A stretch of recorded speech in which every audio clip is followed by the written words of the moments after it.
Hello, folks. It's Nathan Hamilton, son of Celluloid here, and I'm sitting here with a man that really doesn't need any introduction. This is the legendary Sid Haig. Thanks for talking to us, sir. It's my pleasure.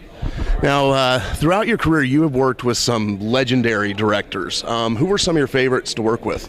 My three all-time favorite guys are Jack Hill, okay, who I basically started in this business with, and Rob Zombie and Quentin Tarantino. Okay. Great guys. I did a little piece for Roger Corman, who was great to work with. I've done easily a dozen films for him. Okay, so those are my top three. Very cool. What was it like working with Lon Chaney Jr. when you were doing Spider Baby? The first couple of days, I was just in awe. I was tongue-tied. I was bumping into stuff, But he was so cool and so accommodating and so friendly and easy to get along with that by the end of the shoot, in those periods of times when they're setting up the lights and doing all that boring stuff, he and I would just sit and talk. He would do the talking, I would do the listening. You got some interesting stories out of him from during his career. Oh yeah. He's a fantastic guy, and he was giving me tips. He's don't get yourself involved in the party scene because that's what screwed him up. And try to stay clean, stay away from the booze and the drugs, and just concentrate on your job, and things will work out for you. Speaking of interesting stories, I've heard a lot of crazy stories about filming in the Philippines. What was some of the crazy stuff you saw while you were making those flicks? It was just totally amazing. I was kind of prepared for that because I grew up as a kid going camping and I used to catch rattlesnakes as a kid. Okay. But the women that were on the films just really weren't prepared, and it was guerrilla filmmaking at its finest. Nice. And one of the girls says, "Well, excuse me, I need to go to the bathroom," and she's looking around for a bathroom, and I said, "Well, go pick a bush, okay, and take somebody with you to watch for snakes and spiders, right? Because there were plenty of them there."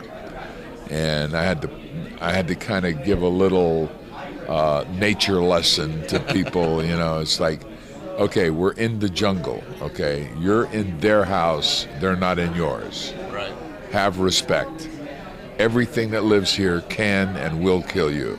Okay. Yeah. So just be respectful about where you are, and don't go trampsing on living spaces of other creatures. I'd imagine said lady wasn't Pam Grier. She seems like she could handle just about anything. Oh yeah.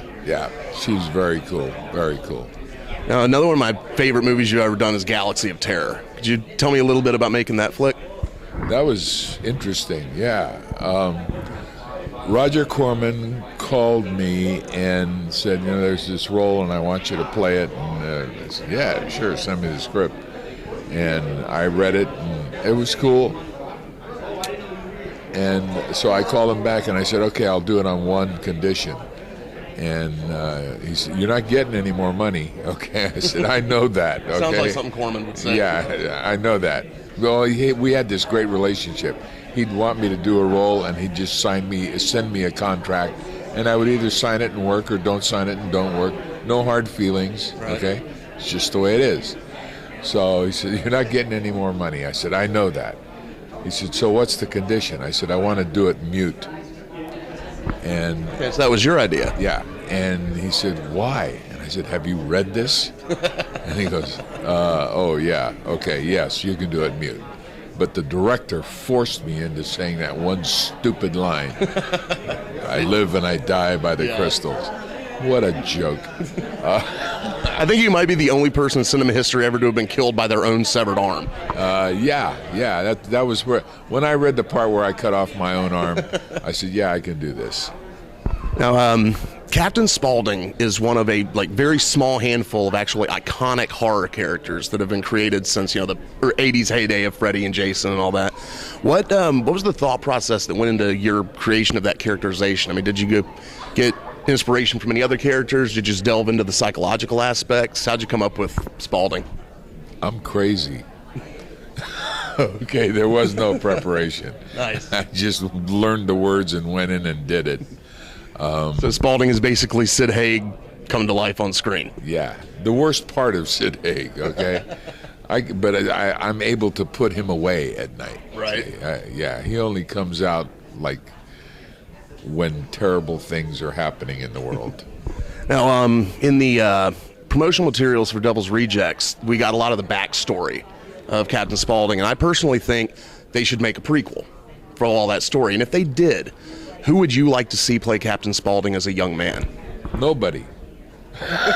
Nobody. Yeah, that's me. Okay. All right. Cool. Yeah, we can make the prequel start like 9 months before the original. There you go. Right? That works. Yeah. Very cool. One of the things, I can't imagine how cool it would feel. What does it feel like to know on Halloween there's a bunch of Captain Spauldings running around? What's it like knowing you're a Halloween costume? The first time I saw a Captain Spaulding tattoo on a guy, I said, "What are you, crazy?" I said, "That's not going to wash off in the morning, okay? Right. That's for life." He goes, "Yeah, man, I love you." Okay. I said, "All right." Now there are thousands of those tattoos all over the world, okay? And it's just, wow, it's wacky. When we had the premiere for The Devil's Rejects, it was in San Diego at San Diego Comic Con. Nice. Okay? And Lionsgate ran a promotion. The first 100 people that got made up as Captain Spaulding and kept the makeup on the whole day would get tickets to the premiere. Okay. And I walked into the theater to 100 me's. Okay. It's got to be a surreal experience. Yeah, very surreal. I went, "Oh my God, what's going on here?" Yeah, it was pretty cool. Now, you were involved in a lot of classic flicks from the heyday of Exploitation and Grindhouse and Drive-In, and the current big trend in indie film is, throwbacks to those kind of things. What about those movies from that era do you think resonates so much with people, and why they're still so popular and inspiring imitators now? Well, first of all, they were fun, okay? And if it were not for guys like Jack Hill, who was basically one of the fathers of exploitation, there was all kinds of groups of people that would not be working when they started. It would have taken them a lot longer to get started as an actor. When we did Coffee, okay, there were maybe 3 or 4 black stuntmen, okay, and they had to teach these guys how to do stunts. Really? Okay, so it just expanded that into that area of the industry, right, for this whole group of people. And it was the same with the actors. It gave young black actors an opportunity to work and to start their careers. Okay, Antonio Vargas got his start in Foxy Brown. Right. All right. So that was, the exploitation aspect of things can be a very positive and enriching kind of. Well, that just changed the light, didn't it?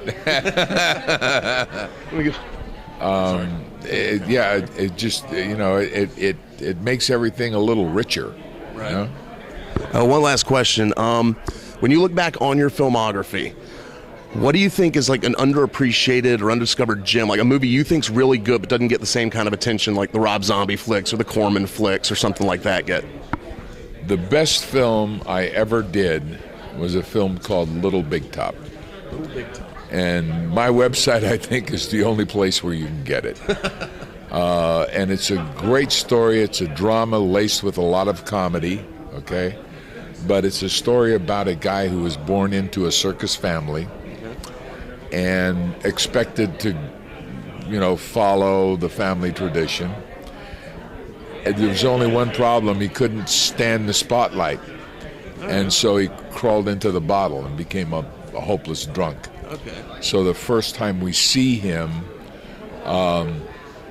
he's getting off a freight train in his hometown to just live his life out as a drunk.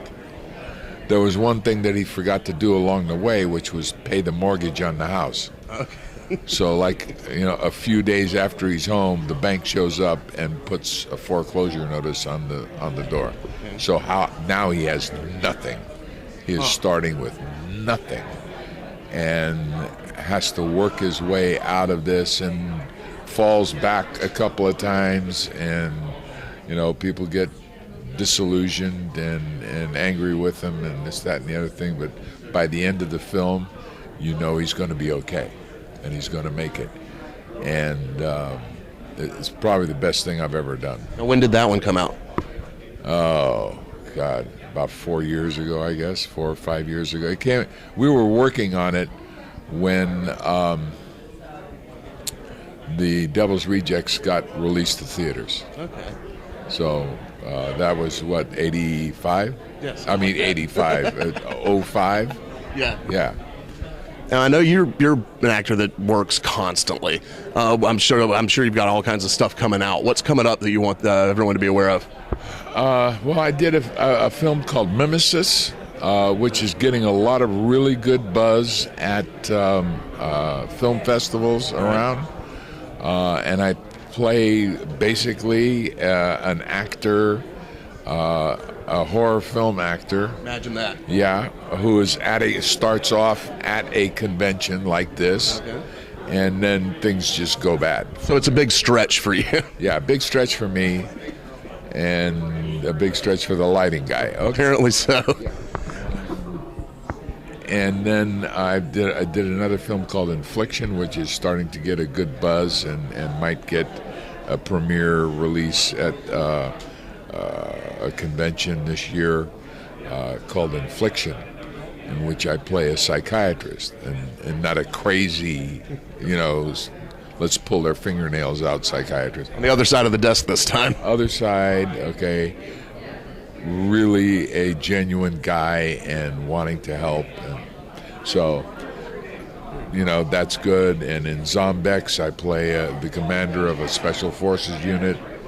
So things are starting to stretch out, and I'm being able to use some of the many tools I have had to put away because I was typecast as a thug for all those years, Of course, you got Lords of Salem coming up too. Right? Lords of Salem, yes.